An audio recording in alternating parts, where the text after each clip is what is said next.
Steel friend मी last touch विश्वास भाग 5. विश्वास झालाच एक खरंच. ध्येय ठरलं होतं, दिशा ठरली होती. डोक्यात नेहमी एकच आग असायची, IAS म्हणायचंय. पण स्वतःला बांधून घालता येत नव्हतं. राजाराम कॅम्पसमधल्या इतर ॲक्टिव्हिटीज सुरू असायच्या. कॉलेजात जे जे चालतं त्या प्रत्येक उपक्रमात सक्रिय सहभाग असायचा. BAचं वर्ष संपत आलं आणि मुंबईचं गेट उघडे झालं. पहिल्याच झटक्यात 1994ला SIACत यशस्वीरित्या प्रवेश मिळाला, जिथं अविनाश हदगल सारखे चांगले सहकारी लागले. SIACत जाण्यापर्यंत खारगी, पोटे या सहकार्याने विश्वास्त काम केले होतेच. यामुळे सगळं राजकारण, समाजकारण बंद करून झापडं बांधून आपल्या करिअरकडे बघायचं त्यानं ठरवलं. UPSCचा पहिला प्रयत्न होता. तयारी केली होती, पण बऱ्याच उणिवा होत्या. साहजिकच पहिली पूर्व परीक्षा नापास होणारच. विश्वासला हा धक्का होता. या धक्क्यानंच त्याला गंभीर बनवलं. पडतील ते श्रम घेऊन ध्येय गाठायचं ही जिद्द रिचार्ज झाली. विश्वासचा हा गुण नजरेत भरण्यासारखा आहे. मनासारखं झालं नाही, हवं ते मिळालं नाही तर साहजिकच तो नाराज होतो. पण त्याची नाराजी त्याला नेहमीच सकारात्मक दिशेनं नेते. म्हणून तर माझे मत बनले आहे, विश्वासला नाराजी येते तेव्हा त्याला बक्षीस देऊन जाते. UPSC नापास झाला तेव्हा MPSCची परीक्षा तो पास झाला होता. मुख्य परीक्षा दिली व परत UPSCच्या पूर्व परीक्षेचा अभ्यास सुरू झाला. पण दुर्दैव आडवं आलं. MPSCची मुलाखत व UPSCची पूर्व परीक्षा एकाच दिवशी. MPSCत तरी पोस्ट मिळेल या भावनेनं मुलाखत दिली. मुलाखतीत गुण मिळाले होते 75 व लेखी 400. एवढेच चांगले गुण असूनही कोणतीच पोस्ट मिळाली नाही. खोटाटोपाने UPSCचा प्रयत्न तसाच जाऊ दिला होता. सर्व बाजूंनी दारुण अपयश. जिथं यश असतं तिथं सौंदर्य असतं व जिथं सौंदर्य असतं तिथंच प्रेम असतं. एकदा अपयश आलं की या समीकरणाच्या उलट्या दिशेने प्रवास सुरू होते. जिथं दुर्दैव तिथं तिरस्कार हा नियतीचा घाट आहे. त्यातही स्पर्धा परीक्षेत अपयश आलं की तिरस्काराचं प्रमाण थोडं जास्तच वाटायला येतं. विश्वास 12वीत असेल तेव्हापासून स्पर्धा परीक्षेची धुंदी. त्यामुळे विश्वास करून सर्वांच्याच अपेक्षा वाढलेल्या होत्या.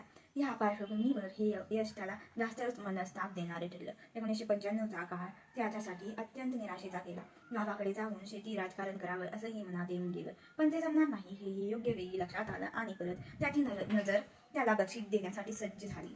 अभ्यासासाठी पुनश्च मुंबई गाठली. पेटून अभ्यास सुरू केला. PSI, STIची परीक्षा, MPSC राज्यसेवा पूर्व परीक्षा, UPSC पूर्व परीक्षा सलग या तिन्ही परीक्षा पास. अशा तिन्ही सलग मुख्य परीक्षा.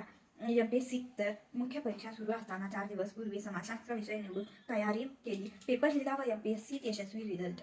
विश्वासच्या आयुष्यातले ते 8 महिने तो नुसतं वाचत होता आणि लिहित होता. त्या 8 महिन्यांत विश्वास एक्सप्रेसने 12 परीक्षा दिल्या. विश्वास तर कुंडलीतलं ते वर्षच परीक्षेचं होतं. त्या वर्षी जितक्या परीक्षा त्याने दिल्या त्या सर्व तो पासही झाला. एकावर एक फटाके फुटत होते. वर्षाच्या अखेरीस सलग 2 स्फोट झाले. UPSCतून IPS साठी निवड झाली व MPSCतून जिल्हाधिकारीपदी निवड. UPSCचा अभ्यास करणाऱ्यांना स्वतःच्या अभ्यासाशिवाय इतर काही वाचणं शक्यच नसतं. त्यामुळे बहुतांश उमेदवार MPSCचा अभ्यासही करत नाही तर फारच कमी लोक दोन्ही परीक्षांचा अभ्यास पूर्ण वेळ देऊन करतात. त्यातले फारच कमी दोन्हीमध्ये यशस्वी होतात. अशा मोजक्यांपैकी हा विश्वास, ज्याने दोन्ही शिखरं सर केली, यशाचा कळस गाठला. कायद्याचं राज्य हा समाज व्यवस्थेचा पाया आहे. या कायद्याच्या राज्याचं संरक्षण करण्यासाठी समाज काही लोकांच्या हाती ताडणाची शक्ती देतो. ती व्यवस्था म्हणजे पोलीस. राष्ट्रीय सुरक्षा ही राष्ट्रीय अस्तित्वाचा पाया आहे आणि त्याची जबाबदारी प्रामुख्याने पोलीस व्यवस्थेवर आहे. पोलीस सेवेत आयुष्य घालवायचा निर्णय घेताना प्रत्येक तरुणीला या मूलभूत भूमिकेची जाणीव असणं आवश्यक आहे. याचबरोबर पोलिसांची अजून एक विकासात्मक भूमिका आहे. पोलिसांचा आणि विकासाचा संबंध काय, असा प्रश्न उपस्थित होतो. भारतीय अर्थव्यवस्थेकडे पाहता ज्या ज्या राज्यांत कायदा व सुव्यवस्था उत्तम आहे त्या राज्यांमध्ये गुंतवणुकीचं प्रमाण जास्त असलेलं दिसतं. महाराष्ट्र, कर्नाटक, गुजरात, तमिळनाडू या राज्यांच्या आर्थिक प्रगतीचा वेध घेताना आपल्याला हे जाणवत जातं. अर्थातच यामध्ये इतरही बऱ्याच घटकांची भूमिका आहेच, पण सर्व घटक समान ठेवले तर सुरक्षा हा घटक अतिशय महत्त्वाचा ठरतो. कारण स्वतःला जपणं, स्वतःच्या आप्तस्वकीयांना, संपत्तीला जपणं ही मूलभूत मानवी प्रेरणा आहे. अशा या पोलीस सेवेच्या सर्वोच्च पदावर काम करायचं असल्यास भारतीय पोलीस सेवेत प्रवेश करतात.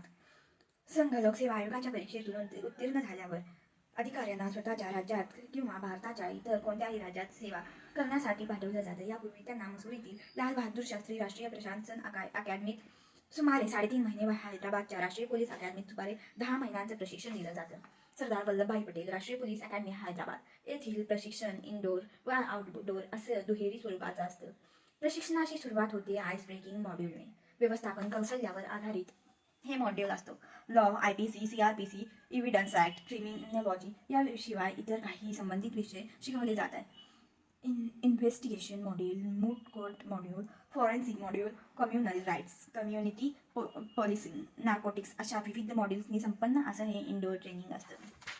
आउटडोर प्रशिक्षणाची 0 वीकची सुरुवात होते हलक्या व्यायामावर आधारित ॲक्टिव्हिटीजने.